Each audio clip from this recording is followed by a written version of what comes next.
bahasa Sunda diajar angitan atau diajar nulis aksara anu alus.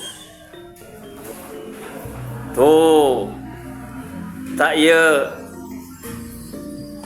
contoh dina kalimah ya tah tingali nomor hiji engang sok nyeureud ngagunakeun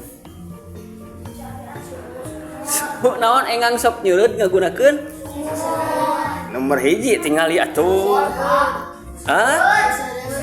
seureud. Nomor 2 soang sok ngalodok ngagunakeun pamatuk keun bae da eta mah bahasa Sunda jang kasato asa ulah ka jelema nyebut pamatuk teh kitu.